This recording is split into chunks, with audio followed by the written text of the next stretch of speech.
Development and SDSN USA.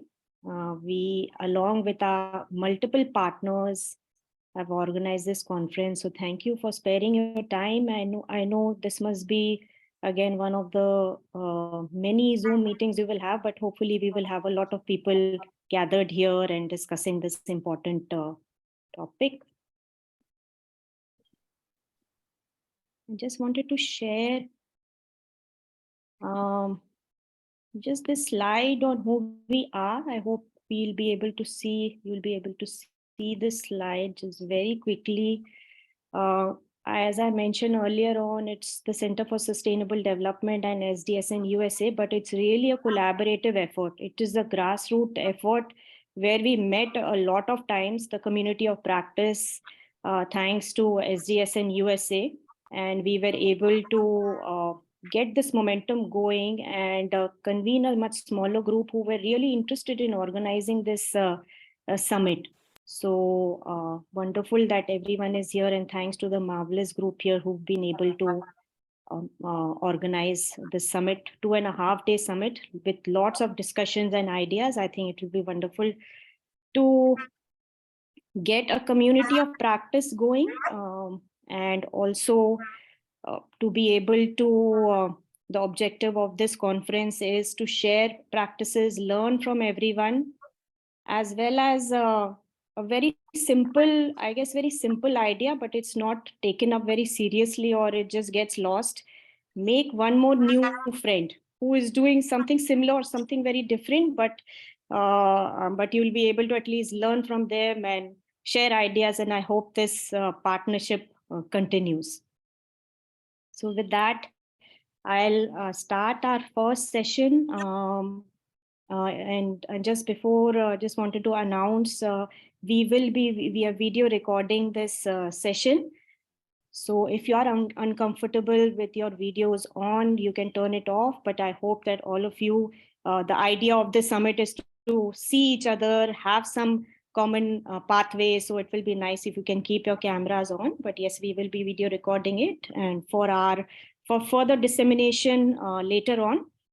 There are many partners who are joining from various different parts of the US and sometimes globally also in this platform. So we'll be sharing this video with them as we go along. Another Zoom etiquette, I think we are all very conversant with Zoom now, but just wanted to share that please keep your microphones on mute if you are not asking question or sharing anything. It will help us to have a better recording, and it will help everyone to hear what we are all saying. So our first session of the entire 2.5 days, I'm so excited that we have Dr. Hilligje van Land, who is here joining us internationally, and she serves the global higher education community as Secretary General of the International Association of Universities, IAU, global NGO with UNESCO associate status. For the past 2 decades, she has fostered the key role of higher education in societal transformations. She supervises the overall program activities of IAU, develops association strategic plans, and oversees the sustainable development and in UNESCO Futures of Education initiatives and higher education as the key stakeholders for UN Agenda 2030, Transforming Our World. Hilligje van Land strongly believes in the importance of international cooperation and intercultural understanding, and has developed multilateral projects related to higher education and beyond. And I think this belief has made her remove all the big items on her calendar and is here talking to us about her collaboration ideas.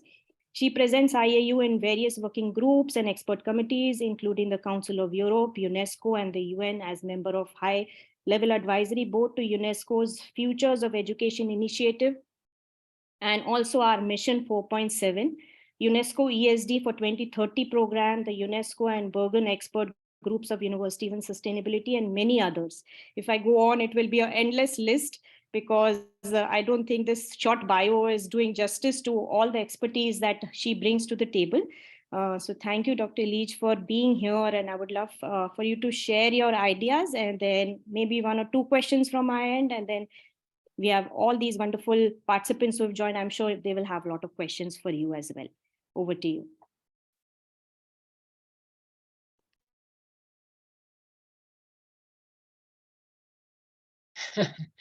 Thank you very much. I will stick to time so that there is quality time to indeed exchange. I'm really thrilled to be with you here today on the screen, but I very much liked what you said in the beginning. This is also a space for new collaboration, new friendships, new opportunities for working together. So I understand that most of the people that I could see on screen are from the higher education sector. I understand some 60% of you would be from the higher education sector, but it means that 40% are from other sectors. And I hope that this presentation will also show how the higher education sector works with other sectors at large, not only education, but society in many different ways.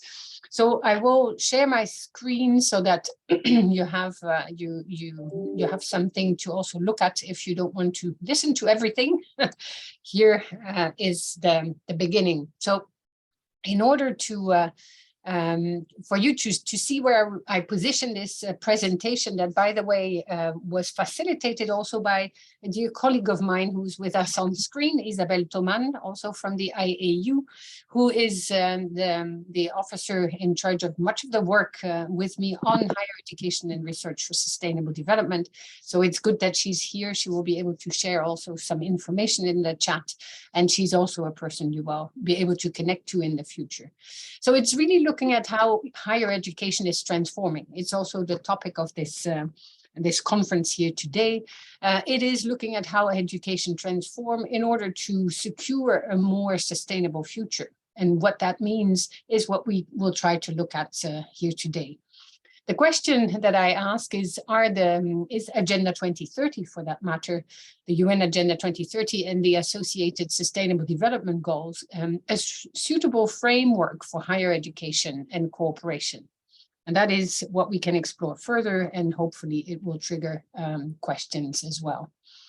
So let me see if I can get to the next slide, but that apparently, here we go. So this was already said by Radhika, but in brief, we're the International Association of Universities is a kind of UN of universities from around the world.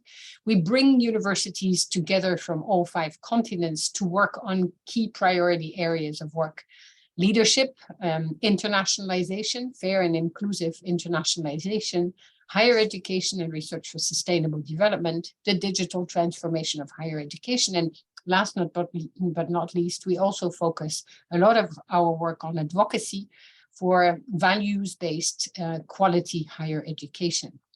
So we have a global membership, but we reach out to higher education beyond as well. We maintain something that you may already have used. That's the IAU World Higher Education Database that we developed in conjunction with UNESCO, where we map the higher education systems and institutions, and where we gradually also integrate dynamics and dimensions from the higher education sector of interest to the many. So what do we do? We're a global voice of higher education. So not only do we facilitate work and engagement on the 4 priority areas of work, but we also advocate for what the universities are doing. So what you are all doing and how you work in different arenas on issues pertaining to the transformation of higher education at large. And we try to facilitate the inclusion of the many different voices from around the world. Where I said we also have this very strong emphasis on values. Here you see that we have identified a series of values that are essential for our work when it comes to sustainable development: ethics, integrity, equity, solidarity, very important, cooperation instead of competition, global responsibility towards all communities, which is also the aim and purpose of this conference, appreciation of diversity, quality in learning, research, and outreach, quality being something that needs to be defined and redefined all the time. What do we mean by that? According to what rules, regulations, or in which framework do we work? But quality in order to better serve society. And then at the basis of it all is academic freedom and institutional autonomy. So we through all the work that we do, we also contribute to building peace in the minds of people which is the tagline of UNESCO. And we believe that sustainable development is part and parcel of that broader aim and vision for the future. So higher education and research for sustainable development. What do we do as an organization, and what is UN SDSN doing? We are partners very often. Ratika mentioned the UN SDSN network. The IAU network is closely connected. We have a long track record of joint initiatives. And what we do is peer-to-peer learning, exactly what this space again is meant to do. We monitor trends, we develop and share expertise on sustainable development, and make that available for free on the IAU website and on a dedicated portal, the IAU Global Portal on HCSD, where you will find many initiatives that universities have undertaken and how you can use that as examples to scale up activity at your own institutions. We foster in particular, whole of institution approaches at the leadership level and beyond to integrate SD priorities throughout the institution. What does that mean? That means that we really advocate for bringing on board everyone, from staff to leadership, to students to administrators, and make sure that everybody in an institution, in a university at large, understands what sustainability would look like if we want to move into a better future, and how we can work on that together. Is it in teaching and learning, or if it is in research or campus operations or community engagement? All the different levels in which a university engage are actually to be brought to the table when it comes to fostering further attention to sustainable development and how a university can engage. What is essential, though, is that the leadership gets on board, because then you can also streamline activities and they don't remain with one person for the duration of that person's participation in the life of the community, but really embedded in what a university stands for moving into the future. We map HCSD initiatives. On the portal, we conduct research, and we've just launched the IAU Global Survey on HCSD, and I will talk about that a bit in a minute. We also have capacity building or evaluation events that we organize and facilitate, and we share knowledge through a global cluster on HCSD, working with approximately 70, 80 universities, more particularly on the different SDGs. So what's the context and why work with the Agenda 2030 and the SDGs? Actually, it is kind of a continuum ever since sustainable development was brought to the agendas of our governments, and including to higher education, with the publication of the Brundtland Report in 1987. It was much more focused on the environmental dimension of sustainable development, but along the way it has moved way beyond to include really the 5 pillars of that now form part of Agenda 2030: people, the planet, prosperity, peace, and partnerships. And all the SDGs are sorted under these 5 dimensions and have really allowed to transform the perspectives that we have on sustainable development and ensure that we really tackle and address the global goals, the global challenges that we face, and maximize on the opportunities that are out there.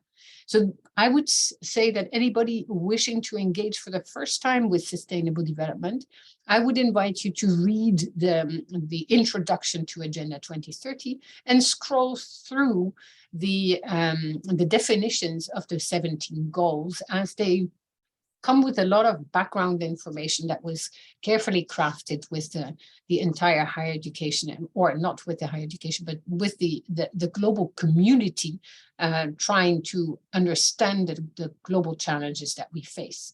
Higher education, though, was not at the table when Agenda 2030 was crafted, nor when the Sustainable Development Goals were identified.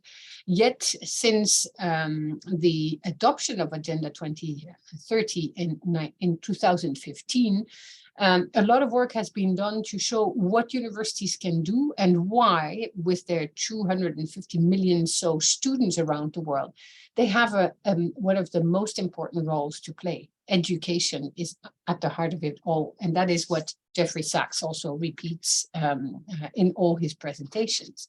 Without good quality education at all the levels, including at education that is tailoring and really fostering sustainable development, we will not be able to transform the world in which we live.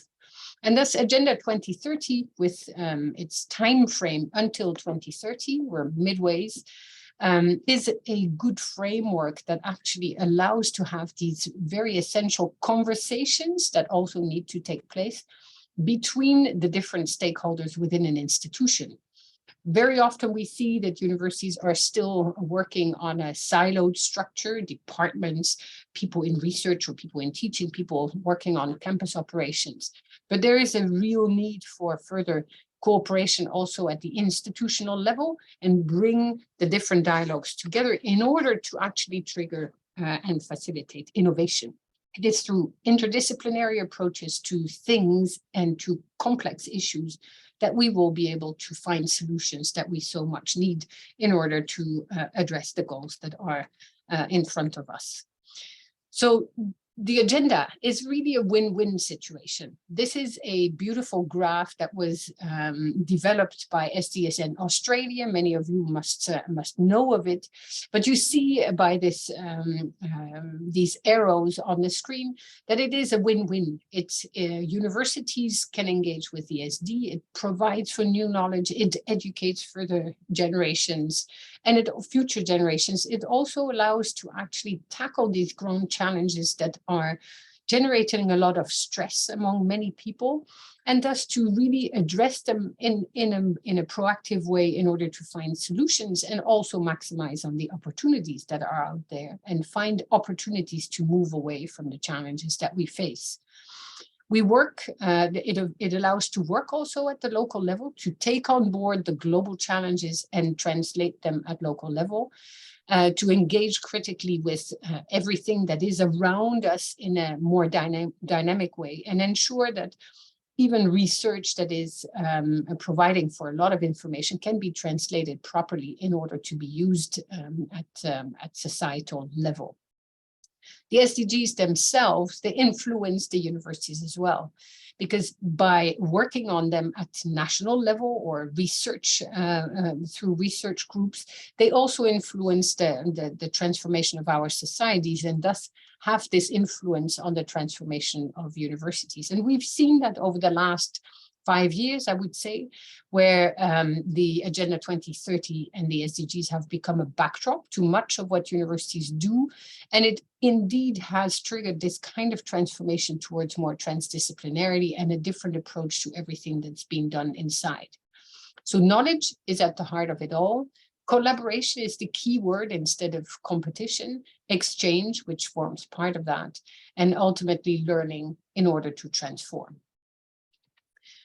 So what we've done last year, we've launched a third global survey to understand what higher education institutions today understand when it comes to sustainable development, and also what is the situation today when it comes to accelerating action for the SDGs and what roles do university play. And roles is in plural because there is a lot of transformation that has taken place. We also did a bit of comparison between the first survey that we developed immediately after the adoption of Agenda 2030 in 2016 and 17, a second one in 1920. And nowadays, we've been able to see that the landscape has transformed quite substantially.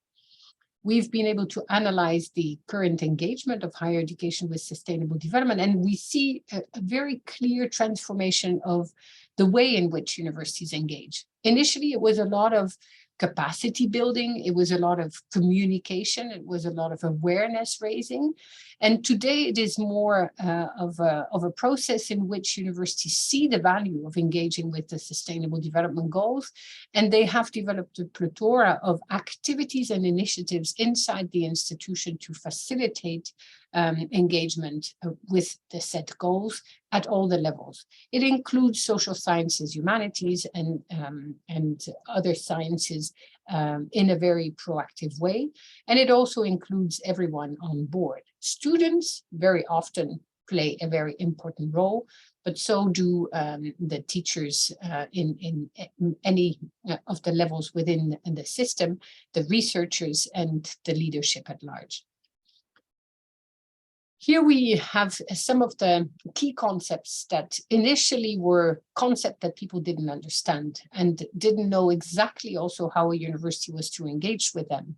And today we see, compared to previous iterations of the survey, that the expert community has grown exponentially. There are still some who report that they have no understanding of what the UN Agenda 2030 stands for, or what the Sustainable Development Goals are and how to engage with it, or even what education for sustainable development could mean.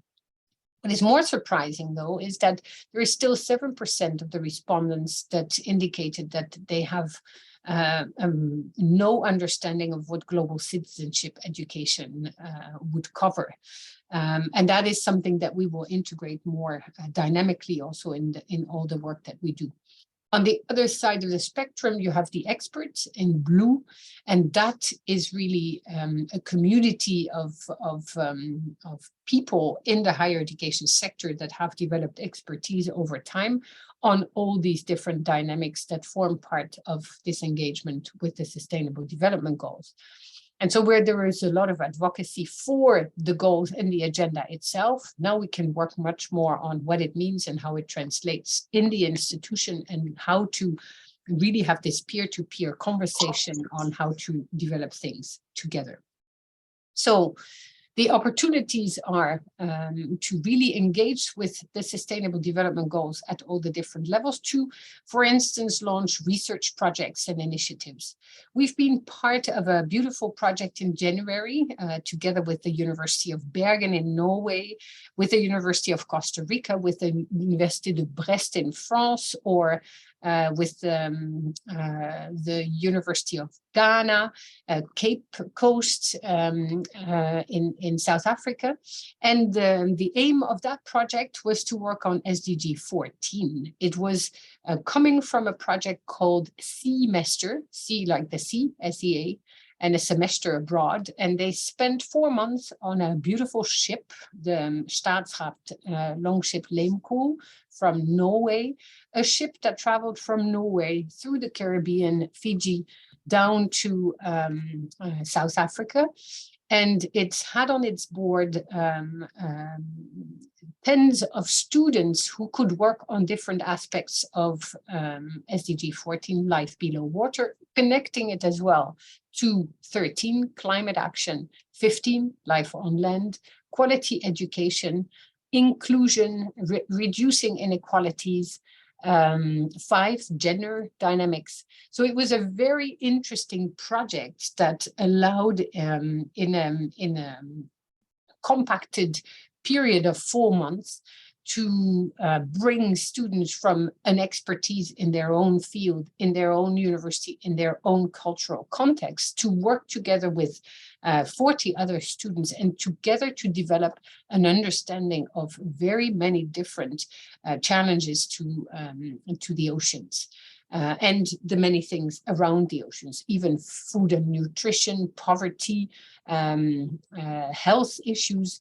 And it was fascinating to see. So what we did with my colleague, Isabelle Thoman, we facilitated the workshop that took place at the end of the journey in South Africa at the University of Cape Town, a workshop that allowed to have an insight on the learnings from that dynamic. So that's something clearly that universities nowadays can do. They can bring students from different parts of the world together to think about a particular issue, bring them together also from different disciplines, and truly transform the university perspective in embedding interdisciplinarity into a project that requires careful attention from many different sides of the academia. So the key takeaways is that higher education institutions really have engaged with sustainable development and the SDGs in a very constructive way, and that there are many examples out there that you can learn about and also scale up in your own settings.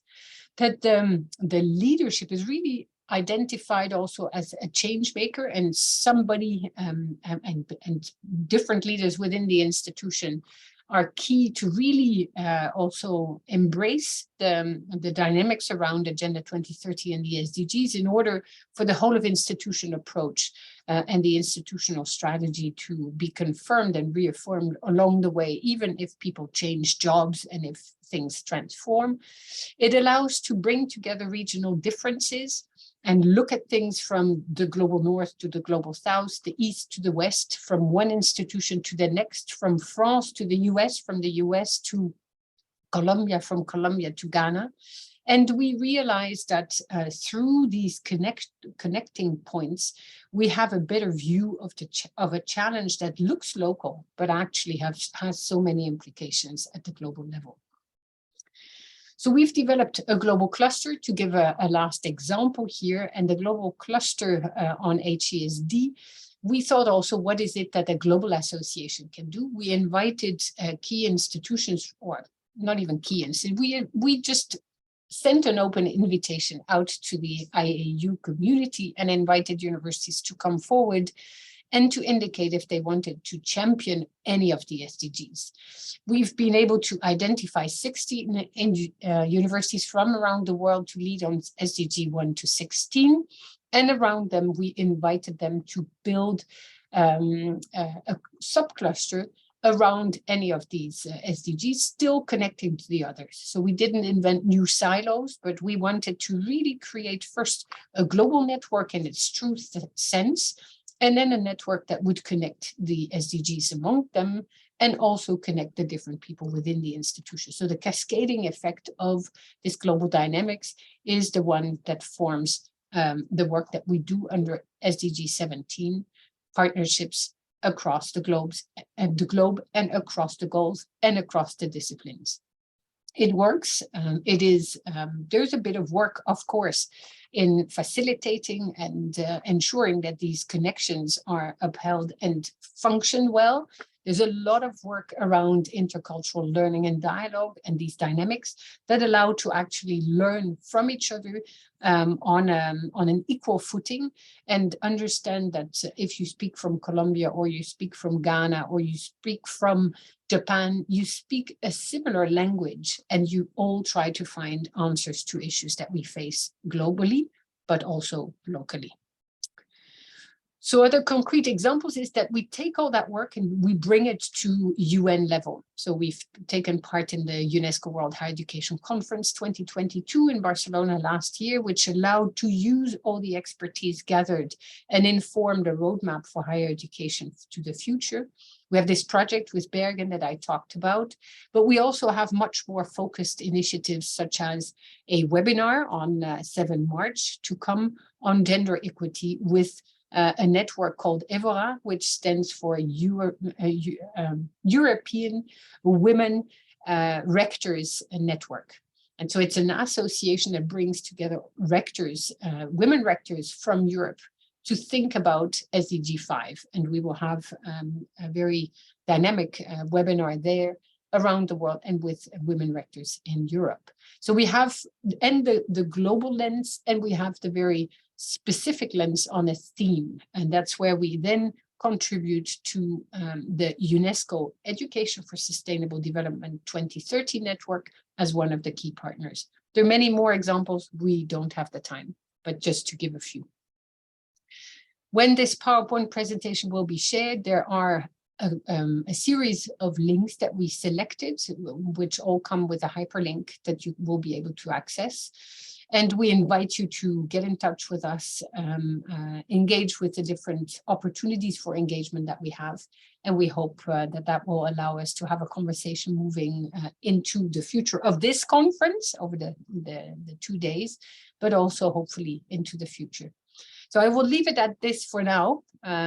We have a conference coming up where you may be interested to also come, where we zoom in on one of the aspects of sustainable development. And it's this importance of intercultural learning and dialogue, where we're really emphasizing the need to connect knowledge systems around the world and ensure that the dialogue amongst them is done on equal footing. And so that will be the focus of our annual conference 23, coming up in November 2023 in Qatar. So thank you. Thank you so much, Dr. Hilligje. I think definitely you and your work is transforming education through partnerships. And this is really what we are doing here. And I hope that we'll be able to join in your force and build the partnerships together. And I encourage everyone here to share, to be a part of what your movement is. Can I ask, please, everyone to remain on mute? Otherwise, it's difficult to hear. Thank you. Great. So a couple of questions, maybe 2 questions from my end, and then we can turn it over to all of the amazing folks who have joined here. One is you mentioned that we have higher education partnerships. A lot of amazing things are happening in terms of transforming the way we do education at higher education and thus transforming the society. Could you also specify some of the challenges that universities face while trying to engage with sustainable development or trying to build this partnership with you together? That's indeed a very good question. I think that's at the heart of anything that we do in life. No, how do we build friendships with people? Because it's about that. It's about creating these networks of peers from very many different backgrounds. And so the challenge comes sometimes from very simple things like time. You need time in order to be able to build very high quality networks and partnerships. And we see that one of the dynamics in higher education today is actually along the lines of economics. We have to be efficient and we have to be short and we have to be fast. And so if that's the dynamics that we're facing, then it becomes also very difficult to free time and quality time to invest in partnerships. But once that is done and once a partnership is up and running, it is so much rewarding because it allows to do much more together than we would ever have been able to do on our own. So one of the challenges is time. The second challenge is sometimes also the connecting points, find the right partners around the world. So there is a bit of searching, looking around, and the IAU, like the SDSN, we are networks of people. These networks are very instrumental in finding right people for people to work with. And we are always very pleased when we receive these questions. Who could I work with on this or that topic? Sometimes it's too detailed, maybe not at the level of an IAU, and maybe sometimes more at the level of an SDSN, or we can redirect to other networks that exist. So that's a second topic, finding the right partners, and then define also the partnership in order for it to be a fair and equal one, so that we don't impose views on the others or that we don't go somewhere. And so that's the traditional north-south divide that has poisoned, and I'm using this word a little bit provocatively, but that has impacted negatively on partnerships in the past, where the North was telling the South what we do. We have to really look at other ways of working together in full respect of the diversity and understand that we can learn as much from any part of the world where we are. And it's the deconstruction of any stereotypical view of the world that will allow to have true conversations. So true conversations and organize the partnership right. And then people always put in the mix as well a bit of funding. Of course, we all are facing issues of funding. But funding is not the first one that I mentioned, as you heard, but it is one that facilitates other activities that we wish to carry out. So it's true that if you want to organize a conference like this, you need to have the tools to do it online, or if you want to bring people together, there's always money that is coming into the balance. But we are in the field of sustainable development, which is not a field, but in the theme of sustainable development and work done, I think we have an opportunity also to be much more creative in how we bring different funding streams together in order to achieve the goals that we want to achieve. So I would leave it at that for as some of the challenges to building partnerships that work. Thank you, Dr. Hilligje. Just one last question, and there are so many participants here. I want to give them chance to type in their questions, raise hand, ask questions as we go along. But just while we do that, I just want to ask you this very existential or very, I would say, basic question. The UN is proposing that we all meet the SDG Agenda 2030.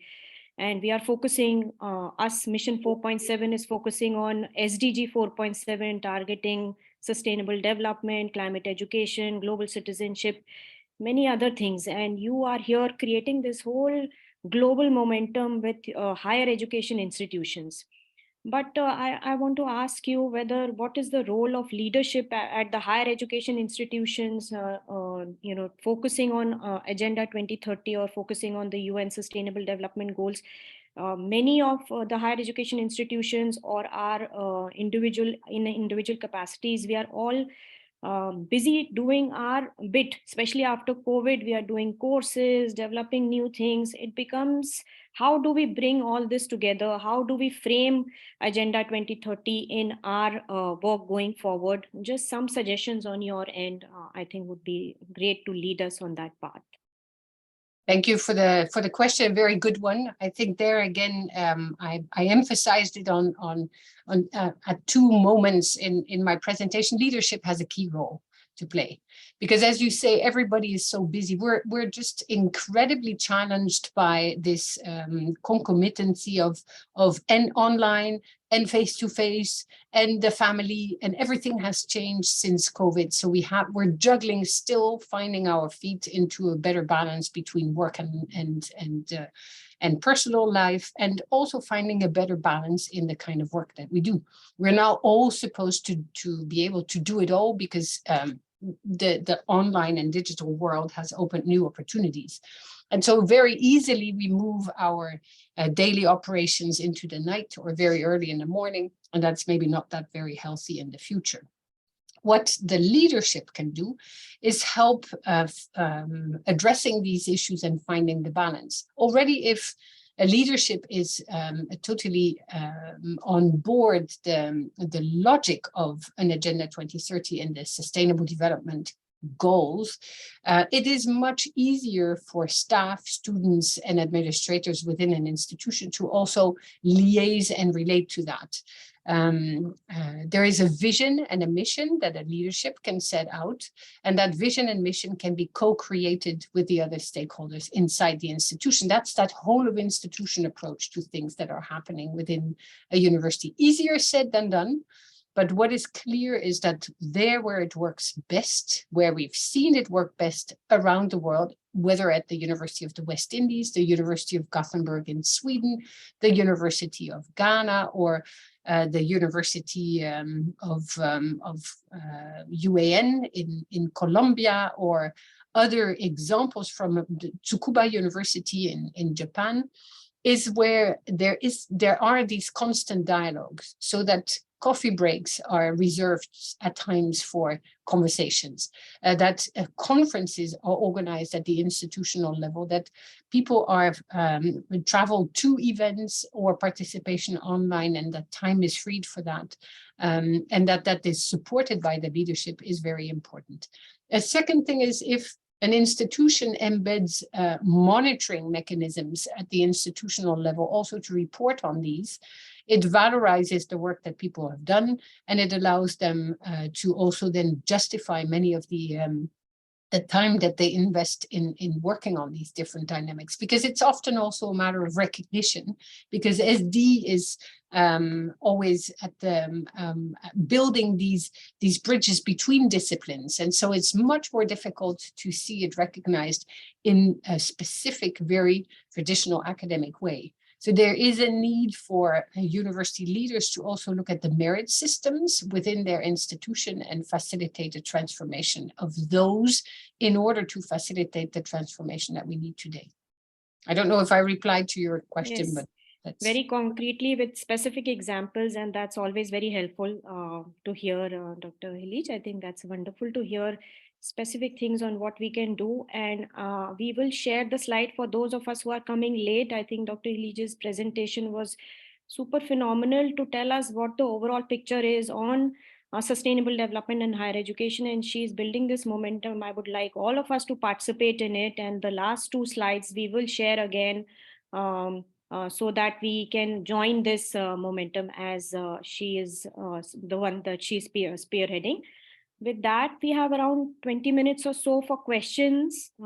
This is not a summit where everyone will be quiet and we will not make friends. So please ask your questions and ask anything that you want to ask, and turn on your camera so that we can all see you, so that we can have a much more collaborative discussion here. Any questions for anyone?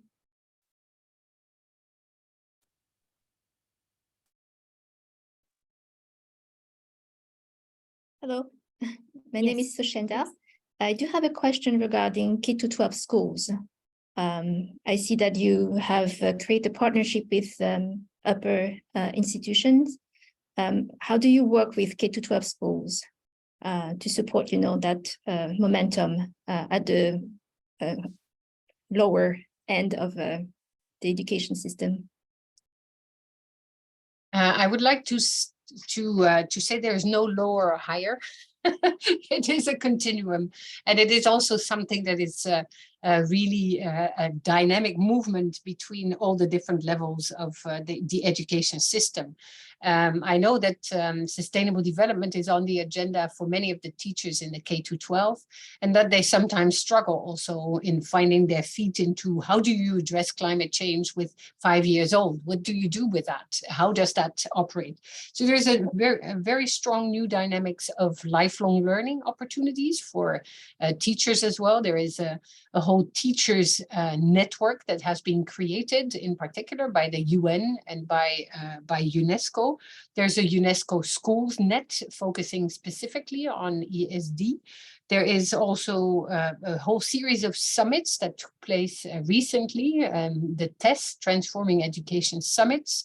One in Paris initially that was really focusing on teachers, teacher education, and how to assist them with what they're doing.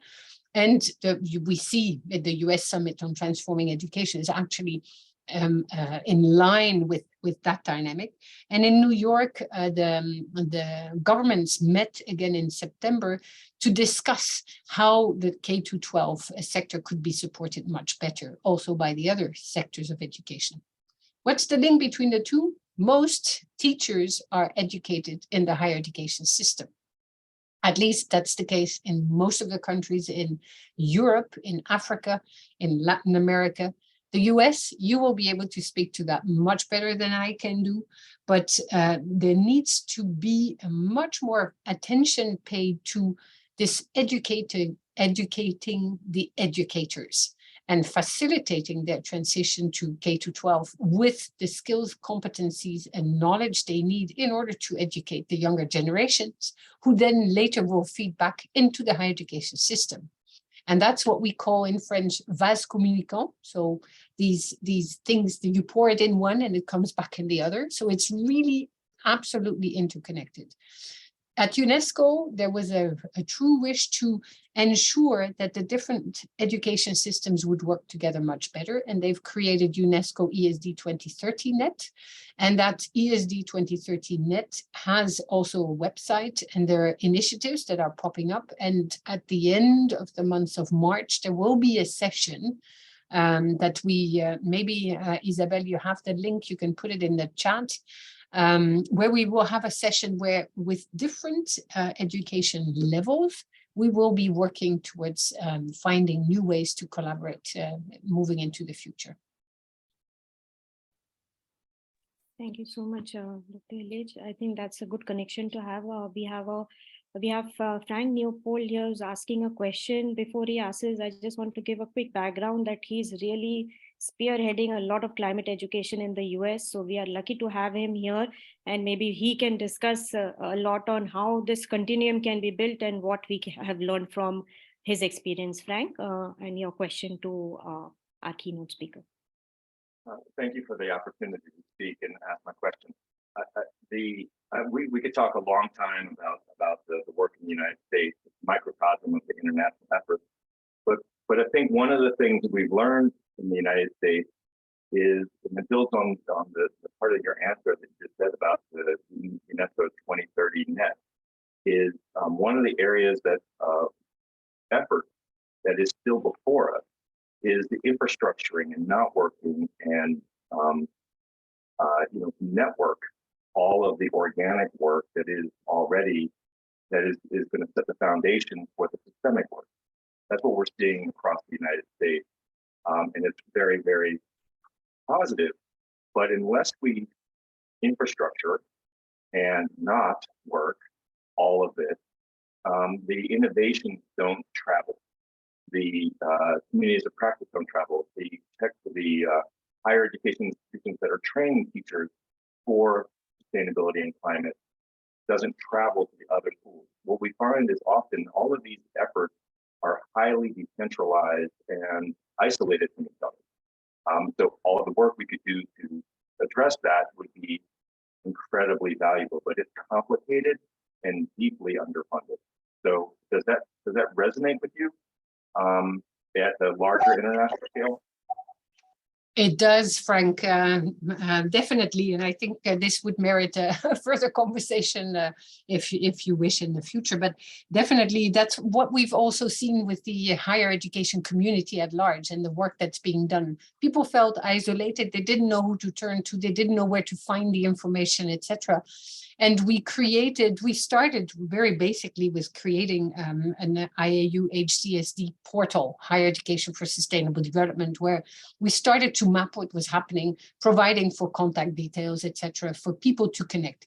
With GDPR, the protection for personal data, we cannot disclose the contact points anymore, but behind the scenes we have them, and if people do agree, they sign an agreement, we can share the details still. So that's a detail. So there has been this movement of we share it all to you cannot share any of my personal data. And so that also made this connection and this building of a community at times a bit complicated.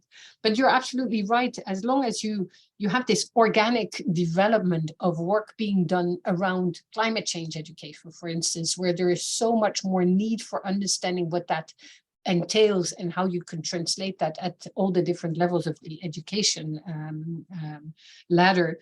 It is important to understand where it takes place, how it takes place, what are the impacts and implications, and how we can scale up the activities that are out there. But it's always chicken and egg. Do you start with funding, finding the right way to put money in the pot, or do you find with these dynamics here in this network here, by creating these online spaces already where people can connect and deposit the ways in which they work and have an opportunity to connect the dots in such a way. Little by little, it gains the traction that it should gain.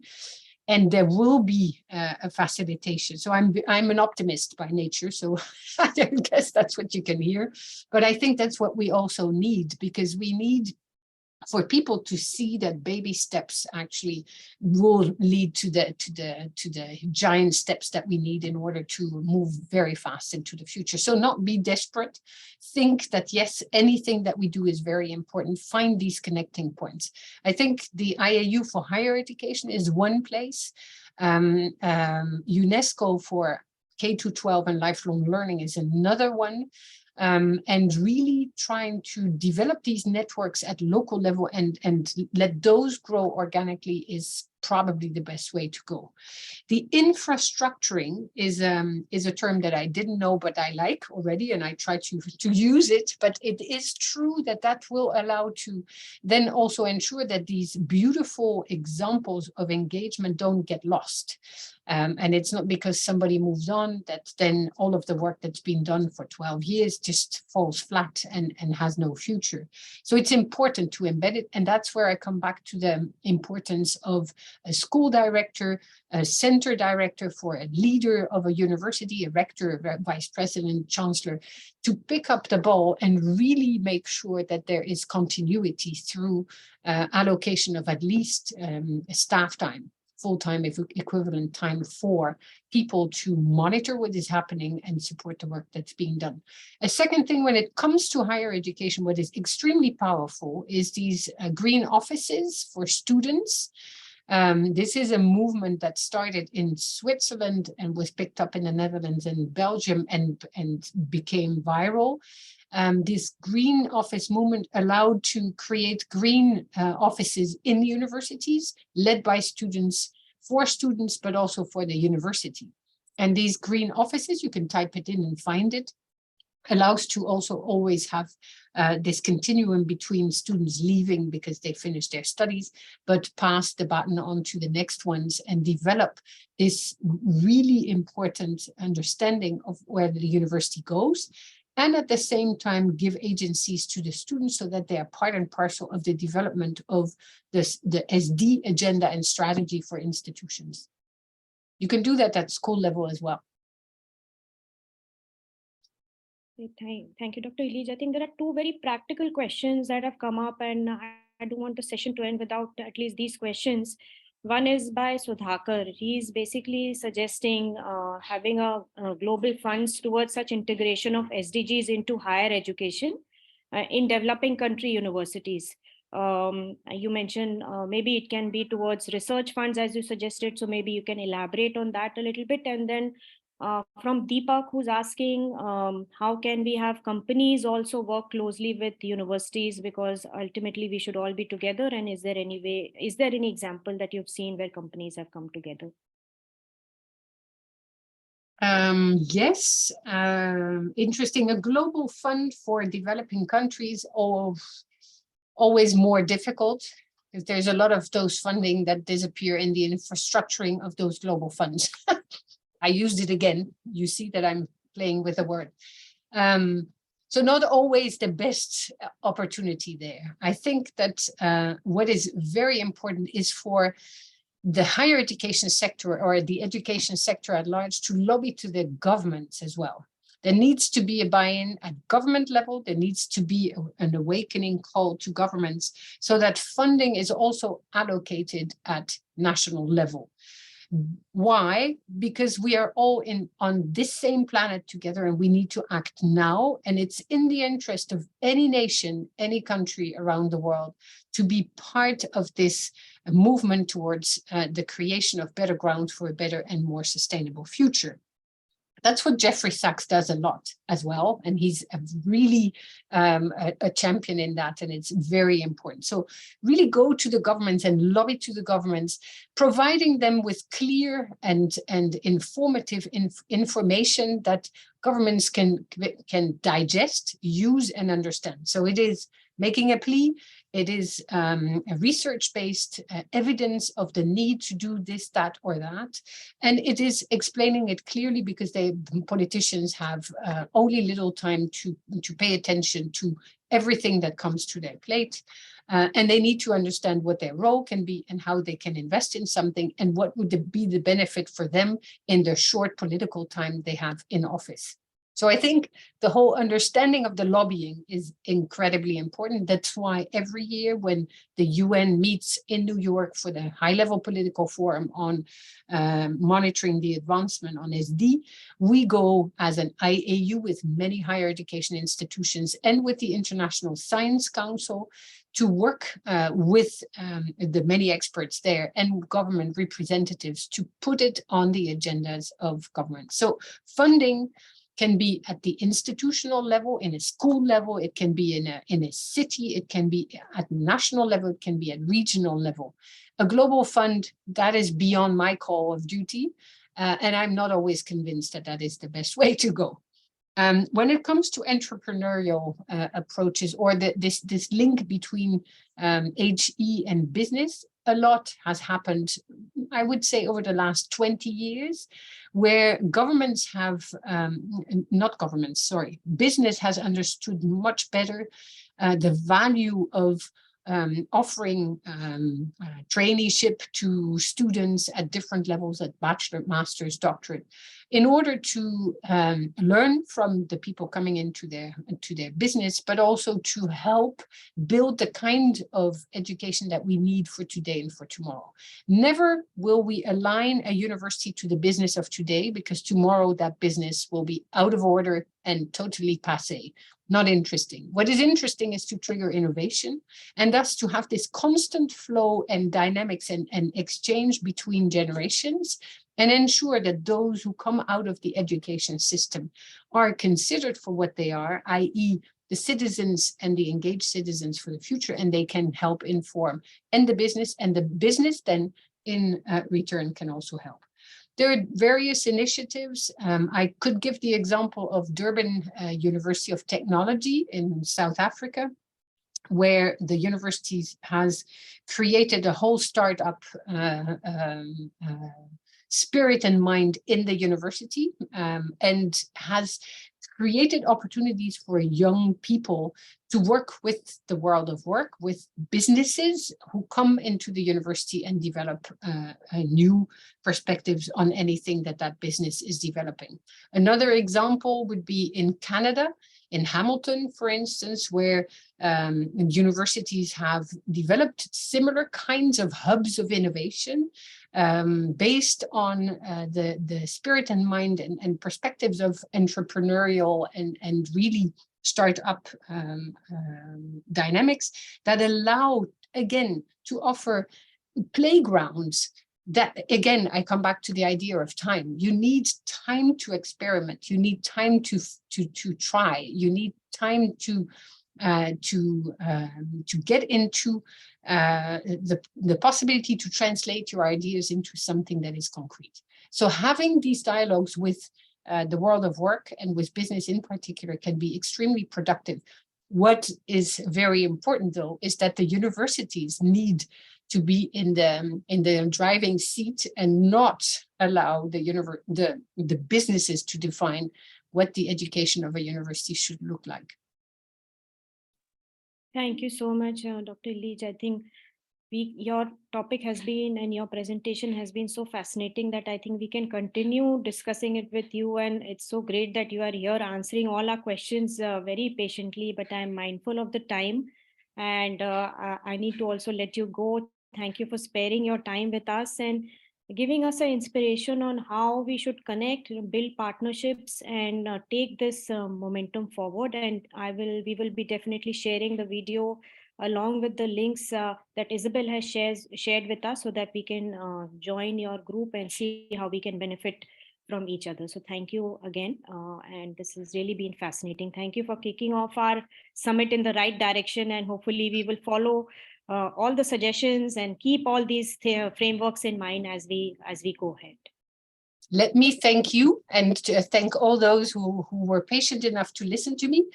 Thank you for your great questions as well. I wish you a wonderful summit, a beautiful initiative.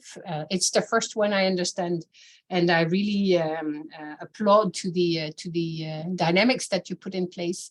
And I will be listening into some of the sessions as we go along. Thank you for having invited me. Thank you so much, Dr. Hilligje. With that fascinating keynote, I think let's go on to the more topical subjects here, and we'll be discussing futures of sustainability education through the lens of civic engagement, culture, and design thinking. I want to invite Hein Shin, one of my colleagues at the Center for Sustainable Development. She has been, just to give one quick background, because I think she's, again, has such a fascinating background with a lot of hands-on experience in multiple countries, working on technology, working on curriculum development. I think she's really the best person here. If we have time to have some chat or discussions with her separately, she will be the best person to address systems thinking, as well as how to build curriculum